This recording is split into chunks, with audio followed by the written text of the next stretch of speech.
بسم اللہ الرحمن الرحیم۔ آج کا درس معارف مثنوی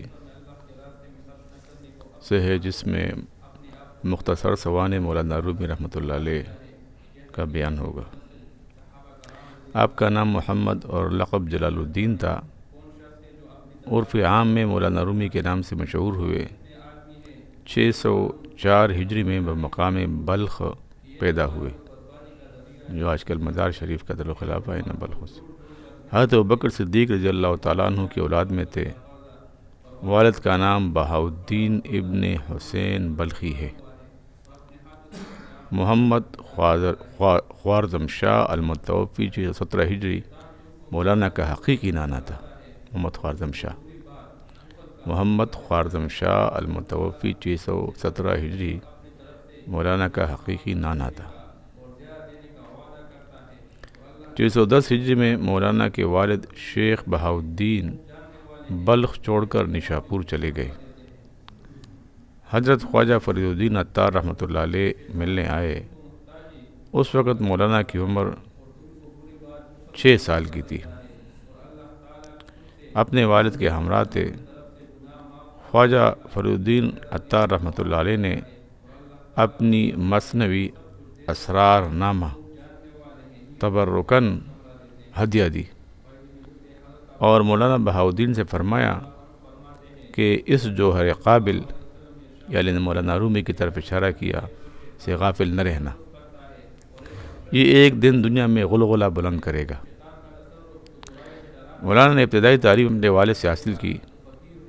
مولانا کے والد نے اپنے شاگرد خاص و مریدی بے اختصاص مولانا برہان الدین کو ان کا اتالیق مقرر کیا۔ مولانا نے انہی کی تربیت میں تعلیم پائی اور اکثر علوم ان سے حاصل کیے۔ 18 سال کی عمر میں مولانا کی شادی ہوئی اور اسی سال میں اپنے والد کے ہمراہ شہر قونیہ میں آئے اور یہیں رہنے لگے۔ نشاپور تو اب ایران میں ہے اور قونیہ ترکی میں ہے آج کل۔ اپنے والد کے انتقال کے بعد 25 سال کی عمر میں مولانا نے تکمیل علوم کے لیے شام کا سفر کیا۔ کچھ دن شہر حلب، جو آج کل شام میں ہے، کہ مدرسہ جلادیہ کے دارالقام میں قیام کر کے کمال الدین ابن عدیم سے فیض حاصل کیا۔ پھر 7 سال تک دمشق میں تحصیل علوم و فنون کرتے رہے۔ دمشق بھی شام میں ہے۔ تمام مذاہب سے واقف تھے۔ علم کلام اور علم فقہ اور اختلافیات میں خاص ملکہ رکھتے تھے۔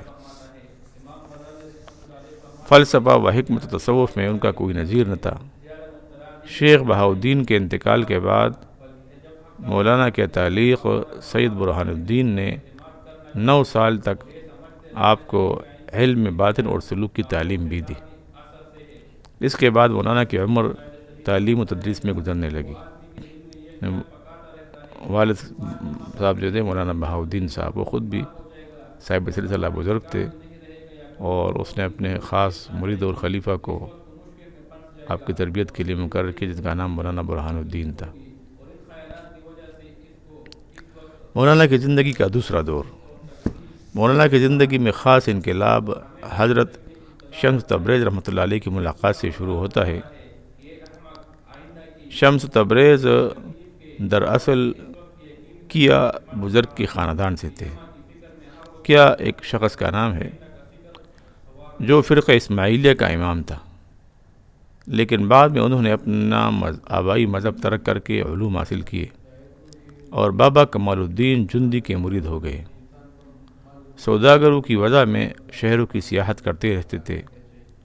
ایک مرتبہ دعا مانگی کہ الہی، کوئی ایسا خاص بندہ مل جائے جو میری صحبت کا متحمل ہو۔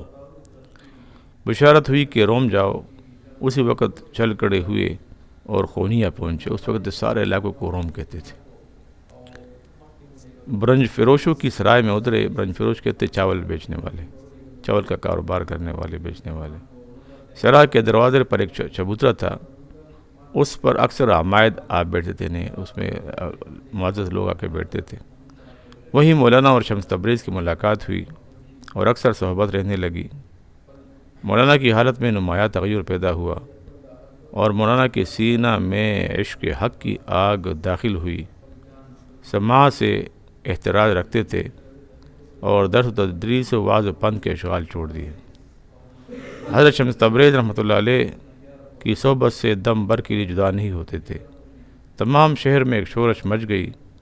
شمس تبریز رحمۃ اللہ علیہ فتنہ کے خوف سے چپکے سے دمشق چل دیے۔ مولانا کو بے حد صدمہ ہوا۔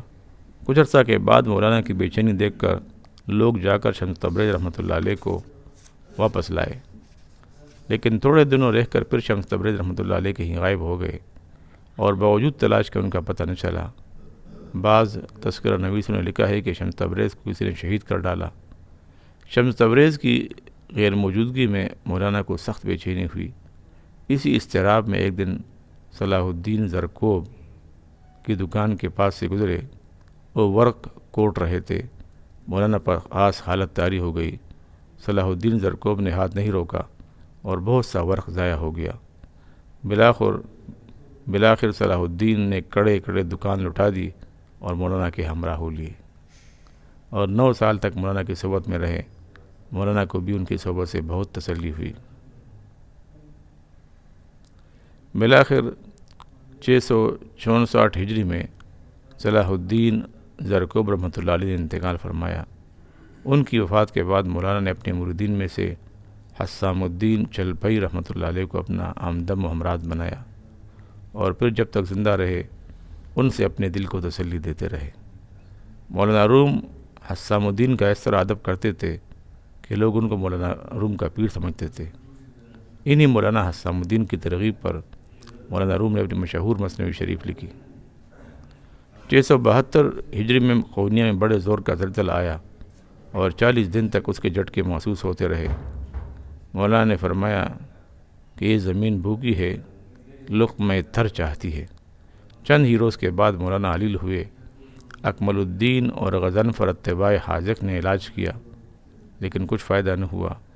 5 جمادی الثانی بروز یکشنبہ 672 ہجری بوقت غروب آفتاب مولانا نے وفات پائی اور یہ آفتاب علم فضل غروب ہو گیا۔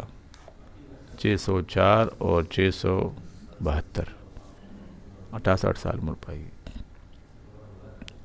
رات کو سامان کیا گیا، صبح کو جنازہ اٹھا۔ بادشاہ سے لے کر فقیر و غریب تک سب ہمراہ تھے۔ لوگوں نے آخر میں تابوت توڑ کر تبرکاً تقسیم کیا۔ شام کو جنازہ قبرستان تک پہنچ سکا۔